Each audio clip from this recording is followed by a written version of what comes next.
नमः शिवाय, जय महाकाल। आप सबको पता है कि दूर्वाष्टमी का बहुत ही प्यारा सा दिन आ गया है और मेरी तरफ से आप सभी को दूर्वाष्टमी की बहुत बहुत शुभकामनाएं। काफी ज्यादा लोग परेशान हैं भैया, हमारे घर के लोग गलत संगति में चले गए हैं और हमारे घर में बीमारियां बहुत ज्यादा होती हैं। तो अब आपको उनको बस थोड़ा सा दूर्वा खिलाना होगा, वो भी चुपके से, और उनकी जो भी आदतें होंगी वो सुधर जाएंगी। पूज्य गुरु जी की कथा से सुन के बहुत अच्छे से बताऊंगा, तो सभी को ये उपाय जरूर करना होगा। ठीक है, एक एक उपाय की तरफ हम लोग बढ़ते हैं। इस पूरी वीडियो में हम लोग 3 से 4 उपाय की बात करेंगे जो कि सिर्फ और सिर्फ दूर्वा से ही करने हैं। दूर्वाष्टमी का बहुत ही प्यारा सा है ना।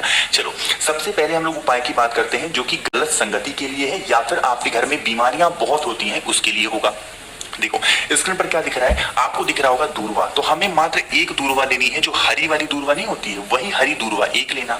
साथ ही साथ आपको लेने होंगे चावल के दाने। कितने चावल के दाने? मात्र एक चावल का दाना बिल्कुल खड़ा खड़ा हो, कहीं से टूटा हुआ खंडित नहीं होना चाहिए। सिर्फ एक दूर्वा और एक चावल के दाने को अपने दाहिने हाथ में, अपने राइट हैंड में पकड़ना। ठीक है, और पकड़ने के बाद जो भी व्यक्ति आपके घर में गलत संगति में है या फिर जो भी व्यक्ति आपके घर में हमेशा बीमार रहता है ना, उस बीमार व्यक्ति का नाम लेके और उस बीमार और जो गलत संगति में है उसका नाम लेकर के सबसे पहले उन दोनों चीजों को नंदी बाबा के उठे पैर पे एक बार समर्पित करना, यानी कि एक बार टच करा देना, छुआ देना। ना करने के बाद फिर क्या करेंगे, वहां से उन दोनों चीजों को उठाएंगे, एक दूर्वा और एक चावल के दाने को, और लेके चले आएंगे महादेव के शिवलिंग के पास में। हम सबको पता है कि महादेव का पूरा परिवार शिवलिंग पे ही विराजमान है, पता है ना आप सबको। तो आपको क्या करना है, जो ये माता अशोक सुंदरी का स्थान आपको दिख रहा है, जो एक दूर्वा और एक चावल के दाने हैं, सबसे पहले फिर आपको माता अशोक सुंदरी के स्थान पे टच करानी है। और फिर यहां से टच कराने के बाद जो भी व्यक्ति गलत संगति में है या फिर बीमार रहता है, उसका नाम और गोत्र बोल करके उन दोनों चीजों को महादेव के शिवलिंग के ठीक ऊपर समर्पित कर देना,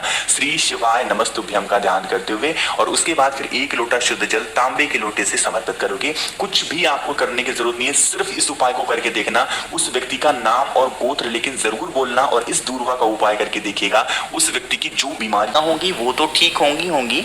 अगर आपके घर में कोई भी व्यक्ति गलत संगति में जा रहा है तो वो भी उससे ठीक जरूर हो जाएगा, है ना। तो पहले उपाय की हमने यहाँ पर बात कर ली है। आगे बढ़ लेते हैं इस वीडियो में हम लोग अपने दूसरे उपाय की तरफ। कोई भी व्यक्ति गलत संगति में जा रहा है तो उसके लिए कर सकते हैं। दूसरा, अगर आपके घर में कोई बहुत ज्यादा बीमार पड़ता है हमेशा ना, तो उसके लिए भी इस उपाय को कर सकते हैं ना। चलो समझते हैं। स्क्रीन पर आपको दिख रहा होगा तांबे का लोटा। इस तांबे के लोटे में क्या करोगे, जल भरोगे। कहाँ से? अपने घर से जल भर लिया। उसके बाद हमें लेना होगा इस तरीके से 21 दूर्वा। कितनी लोगे? 21 गिन करके 21 यानी 21 दूर्वा लेना। और उसके बाद इन दोनों चीजों को लेके पहुंच जाओगे कहां पे? महादेव के शिवलिंग के पास में। फेस रखना उत्तर दिशा यानी कि नॉर्थ डायरेक्शन। मैं आपको कई बार बता चुका हूं कि महादेव का पूरा परिवार कहां पे विराजमान है? शिवलिंग के ऊपर ही विराजमान है। तो ये जो स्थान आपको दिखता है कौन है? ये है भोलेनाथ की सबसे छोटी पुत्री, सबसे प्रिय पुत्री। इन्हीं की बात महादेव सबसे ज्यादा मानते हैं। तो आपको क्या करना है, जो 21 दूर्वा आपके पास में है, उस 21 दूर्वा को भोले शंकर के स्थान यहाँ पे माता अशोक सुंदरी के स्थान पे आपको रख देनी होगी। ठीक है, रख दिया। रखने के बाद क्या करेंगे, आपके पास में तांबे का लोटा है, उस तांबे के लोटे से जल महादेव के शिवलिंग के ऊपर समर्पित करोगे, कुंदकेश्वर महादेव के नाम से। किसके नाम से? कुंदकेश्वर महादेव के नाम से समर्पित करना। जब समर्पित करोगे, जो जल होगा इसी दूर्वा से होता हुआ नीचे गिरेगा। इस जल को थोड़ा सा रोक लेना। ठीक है, जल को रोक लिया।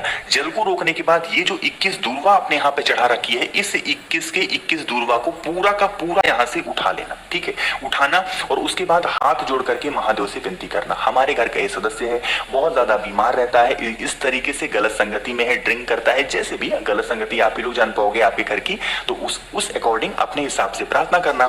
प्रार्थना करने के बाद उसको लेके चले जाना आप अपने घर पे। जो भी व्यक्ति आपके घर में बीमार होगा, जो भी व्यक्ति बीमार होगा, उस बीमार व्यक्ति को जो जल रोक करके गए हो, कुंदकेश्वर महादेव के नाम से पहले तो आचमन कराना।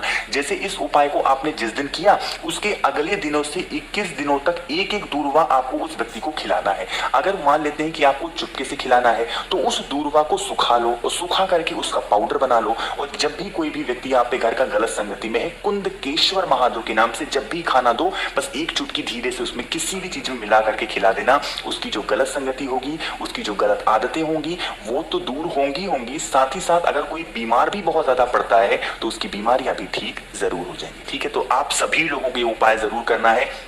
एक भी दूर्वा माता अशोक सुंदरी के स्थान पे नहीं छोड़ना, सारे के सारे को उठा लेना, है ना। समझ में आई बात मेरी? चलो हम लोग आगे बढ़ते हैं इस वीडियो के सबसे आखिरी यानी कि चौथे उपाय। बहुत प्यारा सा, बहुत ही ज्यादा इफेक्टिव उपाय है। को स्क्रीन पर आपको कुछ दूरवा दिख रही होगी, कुछ अलग सी दूरवा दिख रही है ना, कुछ अलग है ना। तो ये दूरवा कौन सी है? इस दूरवा को हम लोग बोलते हैं सफेद दूरवा। अब ये सफेद दूरवा मिलेगी कहां पे, समझो। लेकिन सबसे पहले मेरी बात सुनो कि इस उपाय को करने के बेनिफिट क्या है, फायदे क्या है। अगर बहुत ज्यादा पेट की समस्या से परेशान हो कि भैया हमने बहुत दवा करा लिया, गैस बनती है, एसिडिटी होती है, कुछ खाने का मन नहीं करता, खा लेते हैं तो बचता ही नहीं है, तो उस कंडीशन में क्या करोगे, जो आपके मैंने सफेद दूरवा नहीं दिखाई ये वाली, इस सफेद दूरवा को लोगे। लेकिन ये सफेद दूरवा मिलेगी कहां पे? जिस भी जगह पे बहुत ज्यादा घास लगी हुई हो ना, ये ट्रिक आपको पूरे यूट्यूब पे कोई नहीं बताएगा जो मैं बता रहा हूं सफेद दूरवा पाने का। जहां पर बहुत ज्यादा घास होना, चाहे गांव में रहते हो, शहर में रहते हो, बहुत बड़े शहर में हो, घास तो कहीं ना कहीं होगी ना। जहां पर बहुत ज्यादा घास होना, वहां पर देखना कहीं पर भी अगर कहीं ईंट रखी हुई हो, ईंट पड़ी हो ना, उस घास पर से ईंट को उठाना। जैसे ही ईंट को उठाओगे आपको सफेद दूरवा उस ईंट के नीचे देखने को मिल जाएगी, है ना। तो आपको कितनी दूरवा लेनी होगी? आपको लेनी है 5 सफेद दूरवा। कितनी? 1 मिनट, कलर चेंज कर दूं मैं। आपको कितनी लेनी है? 5 सफेद दूरवा लेना। और आपके घर में जो भी भगवान गणेश की फोटो, मूर्ति, प्रतिमा हो, तो भगवान गणेश के पास में उस 5 दूरवा को रख देना, ठीक है।